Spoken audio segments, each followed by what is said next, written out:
Bueno, reciban un fuerte abrazo, Iglesia del Alfarero. Feliz año, gloria al Señor.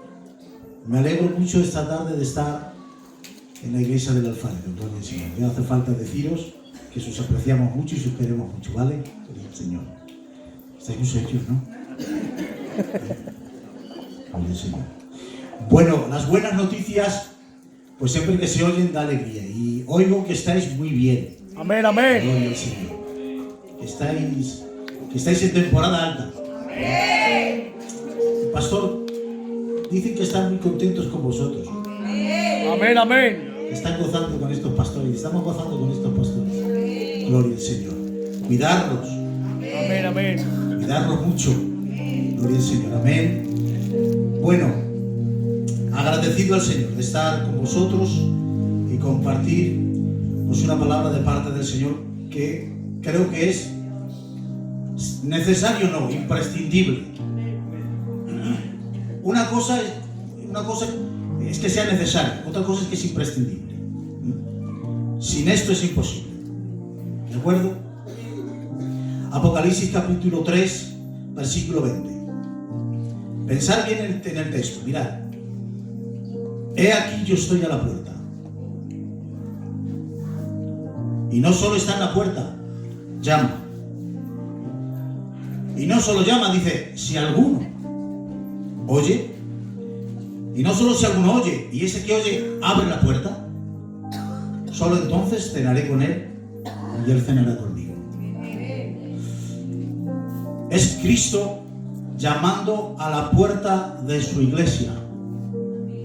Es muy grave esto. Está a la puerta. Y esto es tremendo porque Él es el dueño de la iglesia. Amén. Amén, amén. ¿Y cómo puede ser que el dueño esté a la puerta? En el capítulo 1, Juan ha dicho, yo estaba en el día del Señor en el Espíritu y oí una voz detrás de mí, y dice, y cuando me volví, vi a alguien vio a Cristo con los ojos como llamas de fuego, con sus pies semejantes al bronce bruñido, refulgente como un horno, su voz como estruendo de muchas aguas, una espada aguda de 2 filos sale de su boca, su rostro es como el sol, y le oye decir, yo soy el primero y el último, y el que vivo y estuve muerto, mas he aquí que vivo por los siglos de los siglos, y tengo las llaves de la muerte y del Hades. Tremendo. La última vez que Juan le vio, o una de las últimas veces que Juan vio a Cristo, lo vio envuelto en una sábana blanca, muerto y entrando en el sepulcro. Así lo ve, entrando a las puertas de la muerte, enrollar una sábana blanca. Lo vuelve a ver y ya no lo ve envuelto en una sábana blanca. Le ve con los ojos como llamas de fuego, lo ve lleno de gloria y de poder y con las llaves de la muerte en su mano. Tremendo. Como cuando un bombero entra a recoger a alguien y de repente se cae todo el edificio y sale en llamas, dice, ya no sale de ahí. Y de repente aparece el bombero con una niña en los brazos. Se metió a la misma caverna de la muerte, aplastó la cabeza a la serpiente antigua, ahora regresa con las llaves de la muerte en sus manos. Y ese, que tiene tanto poder y que tiene tanta autoridad, ahora está llamando a una puerta. Tremendo. ¿Y cómo es posible? Porque la soberanía de Dios anhela una relación afectiva cultivada, basada en la libertad y el amor. Nunca te coaccionará con su poder. Amén. Amén. Dios no te va a coaccionar, ni te va a agarrar por el pecho, nunca. Dios llama a una intimidad. ¡Qué bueno! Hay una ley, la ley de la esclavitud decía el Señor, cuando tengas un esclavo en tu casa, dice, a los 7 años le darás la libertad. Y dice, y le darás con liberalidad. La palabra liberalidad significa darle de lo excelente en abundancia. ¿Sabes qué estaba diciendo el Señor? Cuando el esclavo cumpla los 7 años, le vas a abrir la puerta. De lo bueno que tienes le vas a dar lo mejor y se lo vas a dar en cantidad. Es decir, no le vas a manipular, ni le vas a coaccionar. Le vas a dar toda la libertad para que se marche. Le vas a dar de lo mejor, porque si quiere marcharse, que se vaya. Y dice, pero si después de darle todo y de abrirle la puerta, dice él, no me marcho, porque amo a mi Señor, horadará su oreja y le declarará siervo por amor. ¡Qué bueno! Esto es lo que Dios quiere de nosotros. Esto es lo que quiere. Por eso está la puerta. Porque la Odisea no le da a Cristo la preeminencia que merece. La Odisea es la tibia autosuficiente, que dice que puede caminar sin Dios. No escucharás a la iglesia de la Odisea decirle, Jesús, vete fuera. No le vas a escuchar. ¿Sabes qué le vas a escuchar decir? Soy rico, me he enriquecido. No le dice fuera, simplemente dice que es rico, que se ha enriquecido. Porque no se grita deliberadamente, pero hay actitudes que le roban a Dios su preeminencia. Ayúdanos. No lo dices en voz alta. Israel no dijo que no queremos a Dios, simplemente dijeron queremos un rey, pero ya estaban desechando a Dios. Claro. La amada, cuando llamó el amado, no le dijo vete, simplemente dijo tengo sueño, pero es que el amado escuche los latidos del corazón. No son palabras, son actitudes que dejan a Dios en la puerta. Y hay un dramático contraste entre la pasión del amado que dice abre paloma mía, abre, y pega golpes en la puerta, abre paloma mía, perfecta mía, se la come a piropos. Y dice es que tengo sueño, mala sombra tienes. Vamos. Y se marchó. Y la amada va a abrir la puerta y se marchó. Dice, la Biblia no sigue al amado. ¿Os dais cuenta? Sigue a la amada. Sabemos qué le pasó a la amada. Sabemos, pero no sabemos qué pasó con el amado. Cómo se marchó. Cómo se fue. Qué bueno. ¿Cómo se sentirá Dios cada vez que te llama y tú no le respondes? ¡Gloria a Dios! No lo vemos. Pero Dios no es un robot. Dios siente. ¿Cómo se sentirá cada vez que te llama y tú no respondes? ¿Queréis verlo? ¿Queréis escuchar a Dios? Mira lo que dice. Jeremías 9:10 dice, así ha dicho Jehová. Lo dice Dios. Así ha dicho. Dice Dios. Escuchar a Dios hablando. ¿Qué más he de hacer por la hija de mi pueblo? Por los montes levantaré lloro y lamentación y llanto por los pastizales del desierto. Es Dios llamando a su pueblo no le responde y Dios se va por los montes llorando y lamentándose porque su pueblo le ha rechazado. ¿Cómo crees que se siente Dios cada vez que le rechazas? Oh Dios.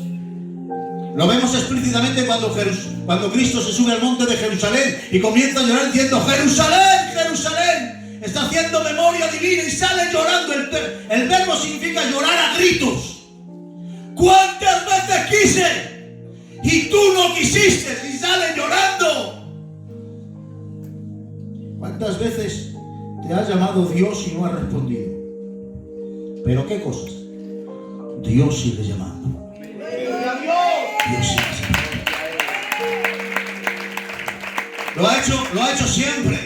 Lo ha hecho siempre. Adán, ¿dónde estás? Era Dios llamando.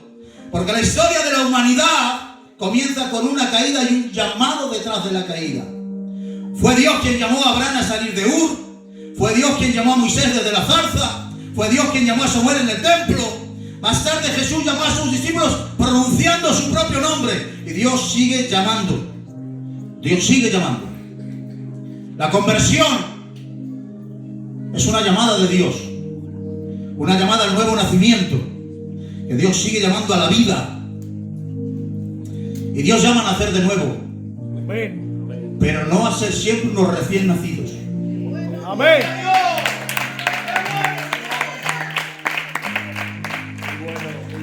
El crecimiento forma parte fundamental de tu relación con Dios. Y Dios ha establecido objetivos por etapas. Cada tiempo tiene su deficiencia a corregir. Por eso dice Pablo, cuando yo era niño hablaba como niño, pensaba como niño, juzgaba como niño, más cuando ya fui hombre, dejé lo que era de niño. Muy bien. Hay imperfecciones muy graciosas en los niños, ¿verdad que sí? Pero cuando se hacen mayores, esas imperfecciones ya no hacen gracia. Hay cosas que al principio se te pueden tolerar, pero han pasado ya 20 años y sigues cayendo en lo mismo, ya no haces gracia. ¡Qué bueno! Molestas. Molestas. Nos vamos a fijar en la vida de Jesús cuando estaba en Nazaret. En esos años de anonimato, de secreto, el texto dice que Jesús crecía para con Dios y con los hombres. Ahí está hablando de los años escondidos de Jesús en Nazaret. Notar, crecía para con Dios y con los hombres. El orden no se puede alterar. Primero es con Dios, después es con los hombres. Muy bien. El plan de Dios es que formes parte del cuerpo de Cristo con una función. Y para eso Dios te ha depositado en ti dones. Amén. Pero esos dones necesitan desarrollarse. Dios tiene que madurar antes de que los frutos, de que los dones comiencen a fluir. Antes tienen que madurar los frutos. Muy bien. Pero antes de madurar los frutos, tienen que crecer las raíces. Esta tarde vamos a hablar de las raíces. Gloria al Señor. Porque don sin fruto es muy peligroso. Vamos a hablar de intimidad, de secreto, donde se forja el carácter cristiano, porque es innegociable. Escucha, es innegociable. Una relación personal cultivada con Dios es innegociable. Marcos 4:5 dice: otras semillas cayeron en pedregales donde no había mucha tierra y brotó pronto porque no tenía profundidad de tierra, pero salido el sol se quemó y porque no tenía raíces se secó. No fue el sol quien acabó con la planta. No fue el sol. Qué bueno.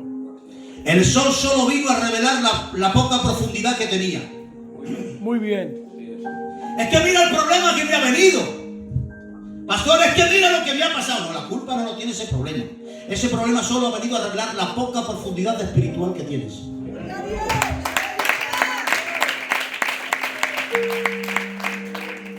¿Sabéis que en Nazaret no hay nada? En Nazaret no hay nada.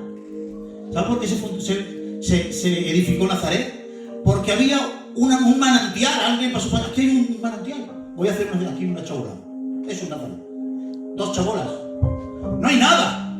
Mirad si Nazaret es despreciada. Nazaret era muy despreciada. Que cuando 2 judíos se encontraban, decían: cuando Dios te quiere castigar, te da por mujer una nazarena.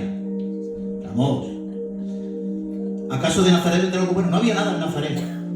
Allí no hay bibliotecas, no hay Biblias de estudio, no hay seminarios, allí no hay universidades, allí no hay nada. Pero allí creció el hombre más importante de la historia. Allí creció. Yo, si estuviera en otra iglesia, si a mí me reconocieran más, si yo estuviese en otro lado, no. Esos son solo excusas. El crecimiento tiene que ver con tu relación personal con Dios. ¡Qué bueno! No con lo que te está rodeando.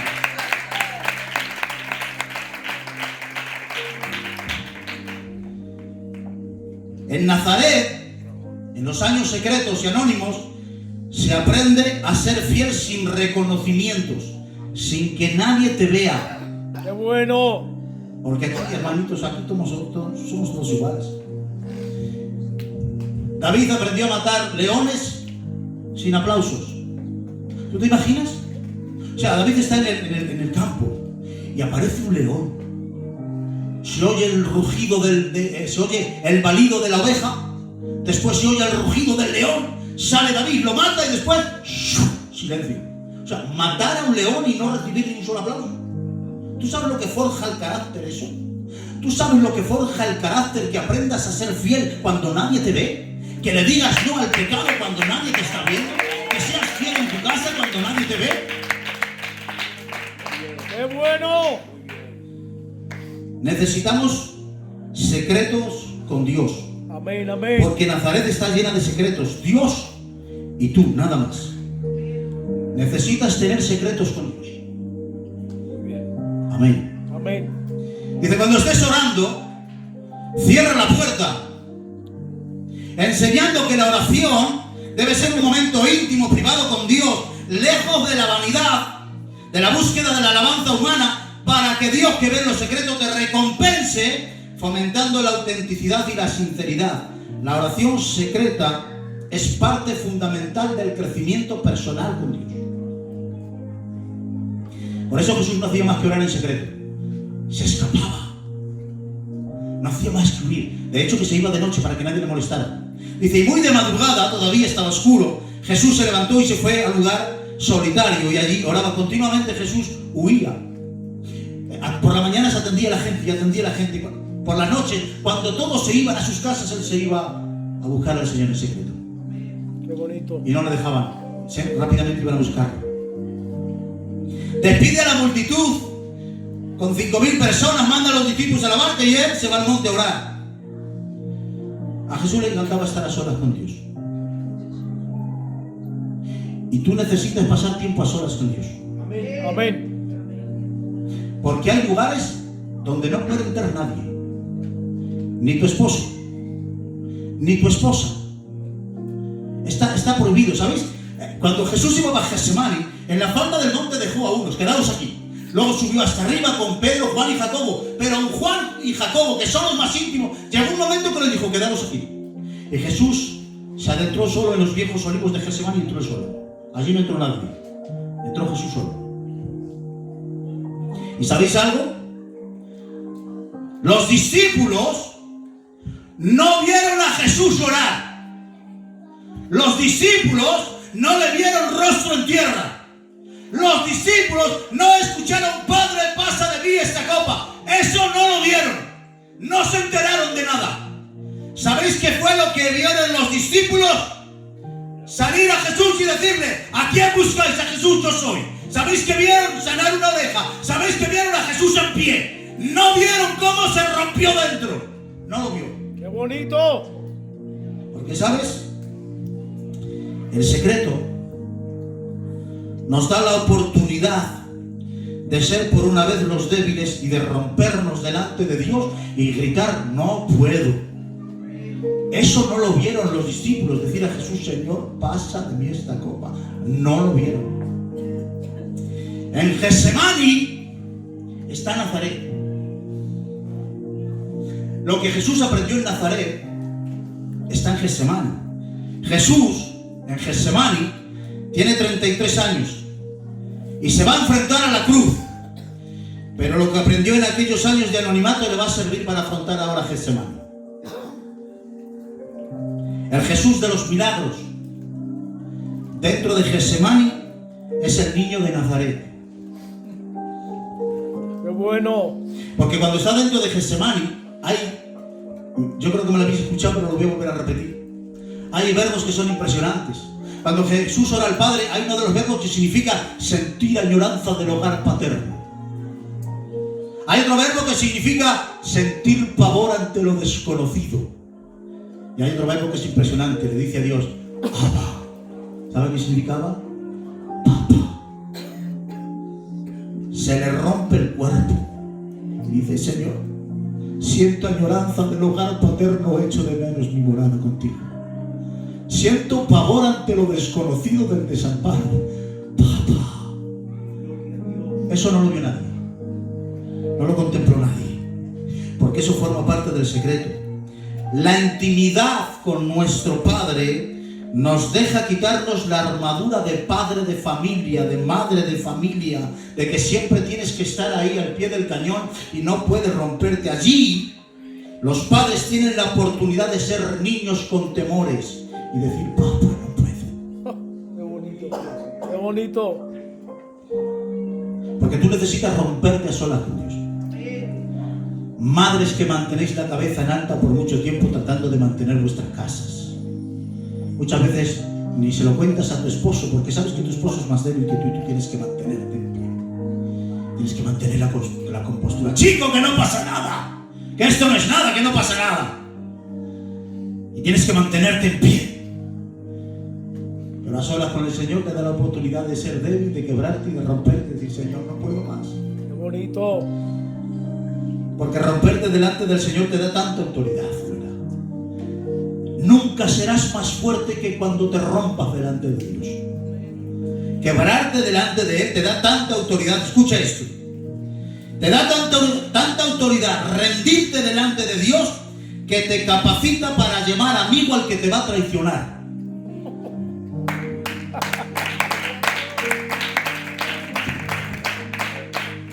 Llamar amigo al que me va a traicionar. Eso solo lo consigue quien antes se ha roto del conector. Claro, muy bien. ¿Dónde creéis que sufrió más Jesús? No fue en la cruz. Donde más sufrió fue en Getsemaní. En Getsemaní hay una angustia hasta la muerte. En Getsemaní está, pasa de mí esta copa. En Getsemaní está un cuerpo quebrado.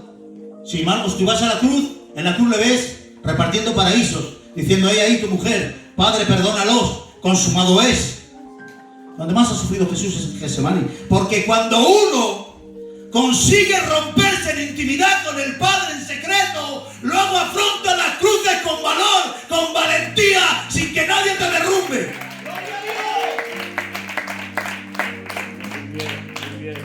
Porque Getsemaní es la preparación para afrontar la cruz. Quebrarnos en secreto nos prepara para cualquier dolor. ¿Me has oído bien?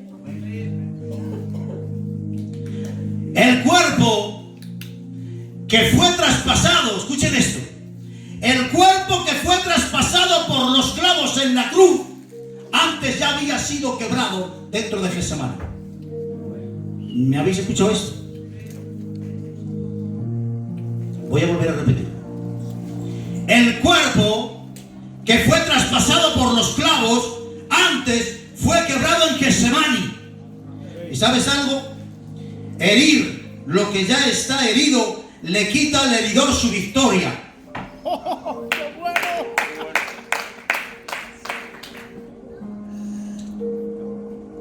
Cuando tú quieres herir a alguien que ya está herido, a ti te ha quitado la victoria. Vinieron a por Jesús. ¿A qué venís? A crucificarte. Llegáis tarde. Él ha sido crucificado antes de la fundación del mundo.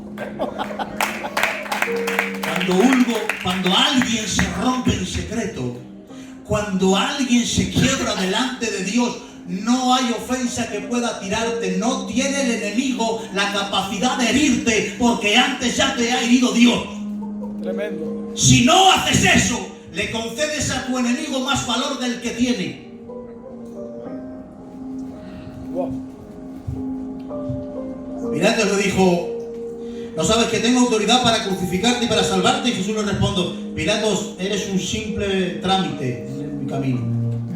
Tú no inauguras nada en mí, Pilatos.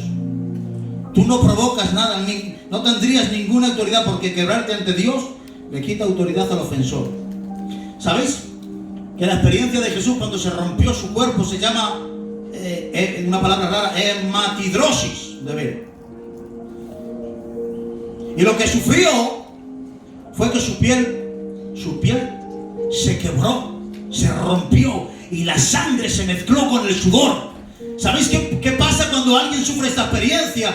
Que su piel se queda extremadamente fina como la de un niño. Le debilitó tanto físicamente que cuando llegó la flagelación su piel era más débil que las demás.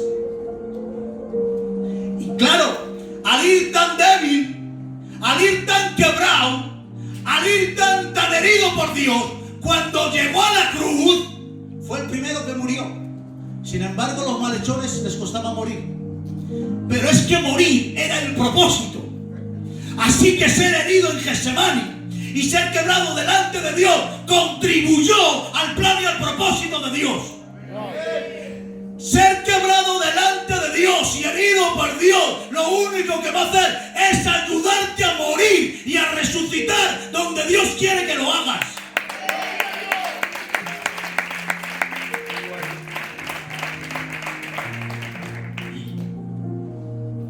¿Sabes por qué sufres tanto cuando te vienen circunstancias difíciles? Porque todavía no te has quebrado delante de Dios. Escúchame bien. Tú necesitas ser quebrado ante Dios para no ser quebrado delante del mundo. Dice Santiago capítulo 7, someteos pues a Dios, resistid al diablo y huirá de vosotros. Es consecuente de rodillas ante Dios y de pie ante el diablo. Tu quebrantamiento a solas con Dios es una ofrenda que deleita a Dios. Dios se deleita cuando te ve quebrado delante de Él. Dirás, ay, es malo Dios. Se la goza Dios verte quebrado delante de Él. Es un deleite para Él que tú vayas delante de Él a decirle, Señor, ya no puedo más. Es un deleite que te rompas delante del Señor, es un deleite para Dios. ¿Te imaginas que tu hijo se fuese a buscar consuelo a otra casa? ¿Que se fuese a la puerta del vecino? ¿Mi hijo? Me ofendería mucho. Cuando buscas tus recursos en el mundo, en tus habilidades, en tu sabiduría, en tu dinero, en tus cosas, ofendes a Dios. A Dios le encanta que te rompas en sus manos porque será la oportunidad para hacer de ti algo nuevo. Amén. Mirad, el secreto de Nazaret, que trata con los traidores, también trata en el Gólgota y les dice, Padre, perdónales. Padre, perdónales. ¿A quién? A estos que me han herido. ¿Cuándo les perdono? Ahora mismo. Siempre decimos, cuando alguien te ofende, Jacob, deja que pase el tiempo. Eso es lógico. Si me lo ha hecho ayer, deja que pase el tiempo. Jesús perdonó con las heridas abiertas. No habían terminado de herirle y ya estaban pidiendo perdón para él, para ellos. Perdonar con las heridas abiertas. Perdonar mientras me matan. ¿Pero qué me estás pidiendo, Ramón? Que perdone mientras me matan. Es mucho. Algunos dirán, con el cuerpo glorificado. Hoy, más aún, escucha esto, más aún. Jesús no solo perdonó con las heridas abiertas, sino que perdonó sin que tan siquiera le pidieran disculpas.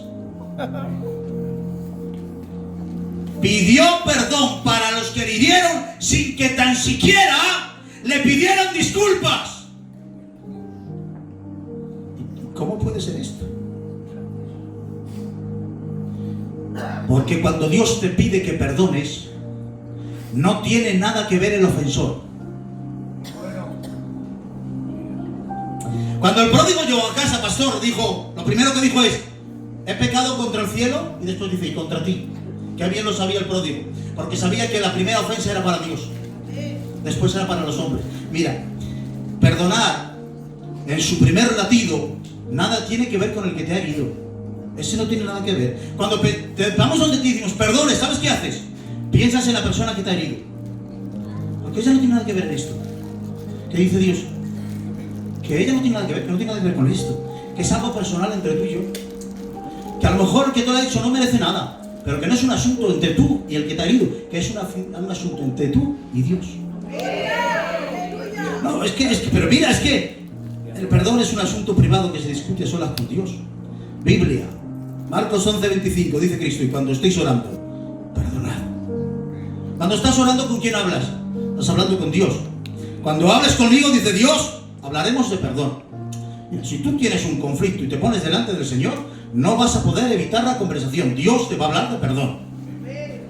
Cuando vengas a presentar ofrenda, si tu hermano tiene algo contra ti, deja allí la ofrenda. No dice, tírala, no, la postergamos, la guardamos, pero primero vete a arreglarte. Porque si vienes a hablar, si vienes a ofrendar, si vienes a interceder, lo primero que haremos será hablar de perdón. ¿Por qué? Es una desfachatez hablar con el Redentor esquivando el perdón. ¡Qué bueno! Muy bien. A Dios le interesa más tu corazón que tu ofrenda. Amén. Fíjate bien. Aunque te ha herido un hombre, el asunto es un asunto personal que se debate con Dios, sin que esté presente el ofensor. No tiene nada que ver en esto. Tú no haces más que pensar en la que te ha hecho daño, que no tiene nada que ver. Jesús no te dice, vete corriendo y dale un abrazo. No te dice eso. Luego en el cultico, cuando toquen una melodía y te emociones, vas y le das un abrazo. No te dice eso. en tu cuarto y perdona. Lo otro ya vendrá. En tu cuarto perdonas. No sé si le has hecho alguna vez la prueba, pero cuando te metas en tu cuarto a orar, tú dile: Señor, ¿hay alguien con lo que tengo algún conflicto? Pregúntaselo. Tú dirás: no, si ya no. Ya verás, ya verás. Ya verás. ¿Cómo te recuerda el Espíritu Santo con todas aquellas personas de las que te has distanciado? De todas aquellas personas que les guardas distancia. No, pero si yo la respeto, sí, la respetas mucho, pero no te hables con ella. Oh, Dios. Ay, madre. Mirad, hermanos, entendiendo que esto que estoy hablando es un grado de espiritualidad muy elevado, es cierto, pastor, perdonad con las heridas abiertas, pero con siervos, Ramiro, Michael, Jacob, pastor, Carlos, es muy elevado esto. Perdonar con las heridas abiertas es muy elevado, pero no lo podemos predicar como una excepción, ni lo podemos predicar como una leyenda. Claro. No. ¿Por qué? Porque en la Biblia hay hombres como Esteban que murieron apedreados, y mientras apedreaban ellos decían: Padre, perdónalos. La historia cuenta cómo había mártires que iban mientras el verdugo los llevaba a cortarle la cabeza y les evangelizaban y se convertían. No es una leyenda. Yo no puedo predicarlo como una leyenda. ¿Sabes por qué no puedo predicar como una leyenda? Como que esto es para extraterrestres. Perdonar con la herida. Yo no puedo predicar eso. ¿Sabes por qué? Porque si yo predico eso como que solo es para unos pocos, tendría que decir que Dios también es para unos pocos. Y si digo que eso no se puede conseguir, tengo que decir que el Espíritu Santo no es capaz de convencerte. Y me niego a predicar más mi mediocridad que su gloria. Me niego. Dios es más fuerte que tú. Tiene más poder que tú. Tiene más poder que tu gloria. ¡Gloria! Me enfado porque no conseguimos arreglar cosas y optamos por romperlas, porque no tenemos evangelio para arreglarlas. Pero luego subo aquí, levanto mis manos y canto: ¡qué gloria a Dios! ¡Qué bueno! ¡Qué bueno!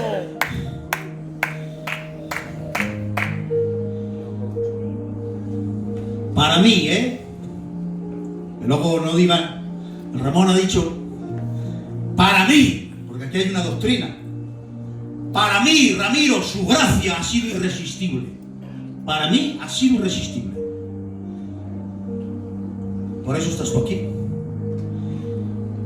Pero no por decreto, sino por seducción. Santo. Santo.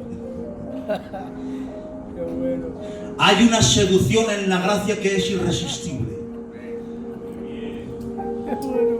No, es que lo que me ha hecho esa persona es para matarla. Pero viene Cristo y se te pone delante con las heridas abiertas y se te cae toda la rabia al suelo.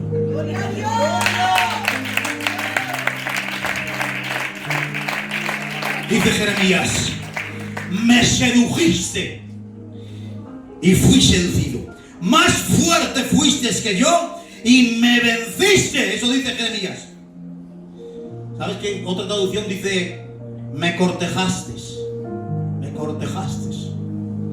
Y quedé persuadido, dice, me rindo. ¿Sabes? Jeremías tiene una montaña rusa de emociones. En los primeros textos dice: ya no predico más. Ya no predico. En el siguiente texto dice: pero había un fuego en mí que no podía con él. En el siguiente texto le oyes decir: mis amigos me traicionan. Y luego en el siguiente texto le oyes decir: alabar a Jehová porque Dios es grande. Se vuelve a venir arriba. Pero luego en el siguiente texto le oyes decir: maldito el día en que nací. Se va arriba, abajo. Dejo, ya no quiero más. ¿Sabes cómo aparece el siguiente texto? Parece que Jeremías ha marchado. ¿Sabes cómo aparece, Michael? Entre las penumbras de Jerusalén y en tinieblas se ve la figura del profeta llorón diciendo: Israel, así dice Jehová, no pudo soportarlo, y aunque decía que no predicaba más, fue insufrible. ¡Gloria! Hay una seducción en la gracia que es irresistible. ¿Cómo lo hizo? ¿Encendió fuegos externos? No. No le cogió del pecho. Encendió un fuego en su corazón. Creo con toda mi alma en esto, que Dios es capaz de encender fuegos en el corazón que rinden rebeldías, abaten el orgullo, derriban la soberbia.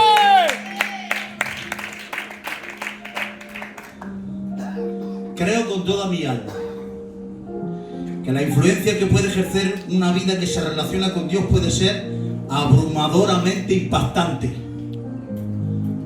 Todo el mundo veía a Zaqueo y le escupían, le insultaban, pero Zaqueo decía: llamarme perro y echarme pan, porque le pagaban, llamarme lo que se os dé la gana, y le insultaban y le inmutaban. Llegó Jesús. ¿Qué hizo Jesús? Se metió en su casa y se sentó. No dijo nada, y se quedó así sentado y se quedó mirando. No dijo nada. No le dijo: Zaqueo, tienes que devolverlo. Se quedó solo Jesús así. ¿Sabes qué hizo Zaqueo? A todo el que él se le haya defraudado se lo devuelvo 4 veces. Su sola presencia en casa le hizo dar lo que nadie le pidió. Porque cuando una persona se relaciona con Dios y tiene a Cristo en su casa, da hasta la que nadie le pide. No necesitas que el pastor venga a amenazarte con una disciplina. No lo necesitas. La sola seducción de la persona de Cristo hace que por ti mismo entregues lo que nadie te ha pedido.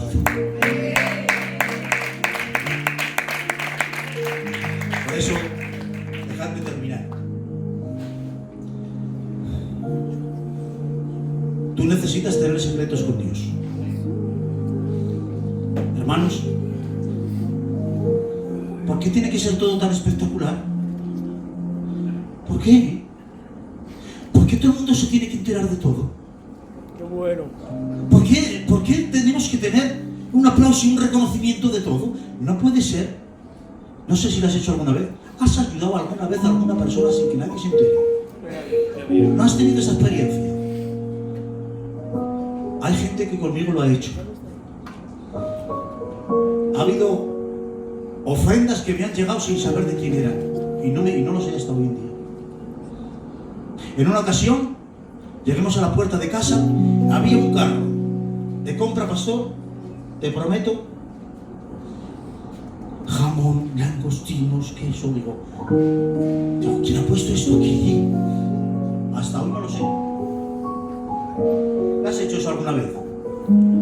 O los 5 euros que damos los tenemos que estar exhibiendo así para que todo el mundo lo vea y que me apunten en la lista. ¡Oh, aleluya! ¿Sabes que Jesús te ha librado de muchas cosas que tú no te has enterado? Gracias, Señor. Sería bueno que de vez en cuando tú hicieras cosas por Él que no se enterase nadie. ¿Sabes que una relación se fortalece cuando hay secretos? Una relación se fortalece cuando hay secretos. No tienes ningún secreto con Dios. ¡Qué bueno, qué bueno! Cosas que no sabe nadie. Nadie. Tú y Dios. Que no tiene por qué contárselo a nadie. Eso hace que tu relación con Dios se fortalezca. Señor, esto lo sabemos solo tú y yo. Esto es solo tuyo y mío. No se va a enterar nadie. Porque, ¿sabes? Dice Jesús, cuando des limosna, lo que haga tu mano derecha, que no se entere tu mano izquierda. Y yo, que veo en privado, te recompensaré en público. Hay cosas que cuando nos sentemos, la iglesia se siente delante del tribunal de Cristo. Cristo te recompensará por cosas que nadie sabe. Pero dice, aquellos que lo exponen, dice, ya tienen su recompensa. Es decir, si tú quieres que el mundo te aplauda, te robas que Jesús te recompense. Estás cambiando el reconocimiento de Cristo por el aplauso de un hombre. Te están timando. Te están timando. ¡Oh, Dios! Muy bien. ¿Sabes qué? Lo digo de verdad, ¿eh? Necesitamos que nos liberen de este espíritu de protagonismo. Muy bien. Que nos exorcicen. Que venga un día el pastor y nos unja con aceite o con gasolina, con lo que sea. Porque todos queremos que se nos vea. Verdad. Que todo quede apuntado. Pero déjame decirte algo. Hermanas del coro, hermanicos del coro, no necesitáis ser las que mejor cantáis. No lo necesitáis. Qué bueno. Es cierto. Siervos, no necesitamos ser los que mejores predicamos. No lo necesitas. Anciano de la iglesia, no necesitas ser el más veterano y el que más cumple. Hermana, no necesitas ser la mejor. Porque en gracia no hace falta ser la mejor. Dice Pablo, en el mundo todos los que corren para ser premiados. Y ahora dice, corred de tal manera que los tenía. Porque en el evangelio, en gracia, no es un premio al talento, es una recompensa al corazón. No se trata de llegar al primero, sino cómo lo haces. Aquello que has hecho, con qué corazón, con qué actitud, con qué intención, qué persigues. Aquello bueno que haces, ¿qué persigues? Gloria a Dios. Qué bueno. Dejad de terminar con esto. Es que, escúchame bien, que Dios quiera tener una relación personal contigo es para pasarse toda la noche meditándolo y pensándolo. ¡Dios! David se asusta y dice en el Salmo 139, hablando de la inmensidad de Dios. ¿Sabéis qué significa que Dios sea inmenso? Que no tiene medidas. A Dios no se le pueden medir. Antes de que existiera el universo, ya estaba Dios. Y alguien dice, ¿y entonces en qué lugar del universo estaba Dios? En ninguno. Dios no está en el universo universo está en Dios. Es inmedible. Por eso dice David, ¿a dónde huirá de tu espíritu? Si subiera hasta los cielos, he aquí que allí estás tú. Pero si bajo hasta el Seol, he allí que allí me encuentro, la velocidad del pensamiento. Voy al cielo y te encuentro. Desciendo al cielo, allí estás tú. Si voy a las profundidades y a lo alto, a lo último del mar, allí también estás. Vaya por donde vaya, está Dios aquí, está Dios allí, está Dios allí, está Dios allí. Está en todas partes. ¿Y sabéis por qué? Porque Dios es inmenso, es decir, Dios es más grande que el universo. Por eso está en todas partes. No lo puede evitar. Y se asombra David. ¡Wow! Dice, tal pensamiento me abruma. Eres inmenso, pero esto es inmenso, ¿verdad? Pero mirad lo que dice ahora. Aquí hay algo que se llama la inmanencia y la trascendencia de Dios. Asombrado por la inmensidad de Dios. No puedo escaparme de ti, estás en todos los lados. Pero si se asombra con la inmensidad de Dios, David también se asombra aún más con la inmanencia de Dios. Y dice, aquel que llegó hasta los cielos y estás, el que estabas también en las profundidades del Señor, el que está en los últimos rincones del universo. Y dice David, tú miraste mi embrión.